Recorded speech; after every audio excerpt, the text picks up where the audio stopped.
बिस्मिल्लाहिर्रहमानिर्रहीम। अस्सलामु अलैकुम। लोग मौत से क्यों डरते हैं? अगर हमारी वीडियो अच्छी लगे तो हमारे चैनल को सब्सक्राइब कर दीजिए, ये आपकी तरफ से प्यार होता है। मौत की 6 अलामतें जो उसके करीब होने की निशानी है। मौत के 6 मराहिल होते हैं। पहला मरहला यौमुल मौत कहलाता है। ये वो दिन है जब इंसान की जिंदगी का इख्तिताम हो जाता है। उस दिन अल्लाह ताला फरिश्तों को हुक्म देता है कि वो जमीन पर जाएं और इंसान की रूह कब्ज करें ताकि उसे अपने रब से मुलाकात के लिए तैयार किया जा सके। बदकिस्मती से कोई भी उस दिन के बारे में कुछ नहीं जानता, और जब वो दिन आता है इंसान को ये भी एहसास नहीं होता कि ये उसकी मौत का दिन है। ताहम इंसान अपने जिस्म में तब्दीलियां महसूस करता है। मसलन मोमिन के दिल को उस दिन खुशी और सुकून मिलता है, जबकि बुरे अमाल करने वाले को सीने और दिल में दबाव महसूस होता है।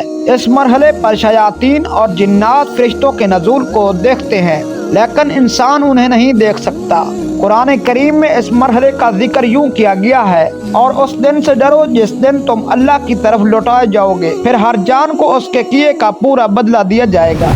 दूसरा मरहला रूह का तदरीजी तौर पर निकलना। ये मरहला पाँव के तलवों से शुरू होता है। रूह ऐसा ऐसा ऊपर की तरफ बढ़ती है, टांगों, घुटनों, पेट, नाफ और सीने से गुजरती है, यहाँ तक कि वो एक मकाम पर पहुँचती है जिसे तराकी कहा जाता है। इस मकाम पर इंसान थक्कन और चक्कर महसूस करता है और खड़ा होने के काबिल नहीं रहता। उसकी जिस्मानी ताकत खत्म हो जाती है, लेकिन वो अब भी नहीं समझ पाता कि उसकी रूह जिस्म से निकल रही है। तीसरा मरहला तराकी का मरहला। कुरान करीम में इसका जिक्र यूं आया है, हरगिज़ नहीं, जब रूह हलक तक पहुंच जाएगी और कहा जाएगा कौन झाड़ फूंक करेगा, और वो समझेगा कि ये जुदाई का वक्त है, और एक पिंडली दूसरी पिंडली से लिपट जाएगी। तराकी हलक के नीचे के 2 हड्डियों को कहा जाता है जो कंधों तक फैलती हैं। वकील मन राक का मतलब है कि कौन रूह को लेकर जाएगा। ये वो वक्त होता है जब लोग डॉक्टर या एम्बुलेंस बुलाने या कुरान पाक पढ़ने की बात करते हैं, लेकिन इंसान अभी भी जिंदगी की उम्मीद रखता है। वज़न्ना अन्नहुल फिराक का मतलब है कि इंसान को मौत के करीब होने का एहसास होता है, लेकिन वो अब भी बका की कोशिश करता है। वल्तफ़त साक़ु बिस्साक़,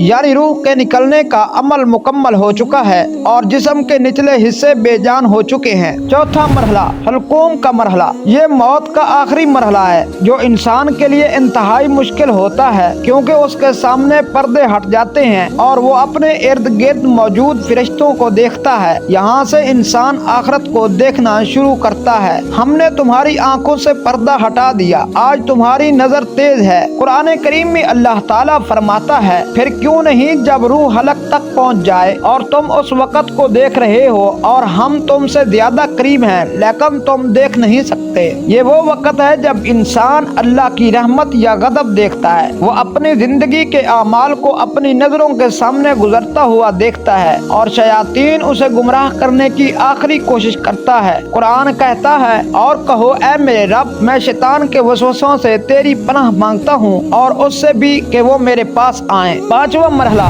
मलकल मौत का दाखिला। ये मरहला वो है जहाँ इंसान को मालूम हो जाता है कि वो रहमत वालों में से है या अजाब वालों में से। अल्लाह ताला फरमाता है, और जिनकी रूहें फरिश्ते सख्ती से निकालते हैं उनके चेहरों और पुश्तों पर मारते हैं। अगर इंसान मोमिन है तो उसकी रूह नरमी से निकलती है जिसे पानी का कतरा मशकीज़े से निकलता है। अल्लाह ताला फरमाता है, ऐ इत्मीनान वाली रूह, अपने रब की तरफ लौट, राजी और मर्जी, और मेरे बंदों में शामिल हो, और मेरे बंदों में शामिल हो जा, और मेरी जन्नत में दाखिल हो जा। छठा मरहला, ये मरहला वो है जब इंसान की रूह मुकम्मल तौर पर जिस्म से निकल जाती है। अगर वो गुनाहगार है तो कहता है, ऐ मेरे रब, मुझे वापस भेज दे ताकि मैं नेक अमल कर सकूं। लेकिन अल्लाह ताला फरमाता है, हरगिज़ नहीं, ये सिर्फ एक बात है जो वो कह रहा है, और उनके पीछे एक पर्दा है क़यामत के दिन तक, और मौत की सख्ती हक के साथ आएगी। यही वो है जिससे तुम भागते थे। यहाँ मोमिन के लिए जन्नत की बिशारत है, जबकि गुनाहगार के लिए अजाब की वाईद। एक मुफस्सिर से पूछा गया कि लोग मौत से क्यों डरते हैं? उन्होंने जवाब दिया, क्योंकि तुमने दुनिया को आबाद किया और आखिरत को बर्बाद कर दिया। अल्लाह ताला हमें मौत की तैयारी करने की तौफीक अता फरमाए। हमें दीजिए इजाजत। पाकिस्तान जिंदाबाद।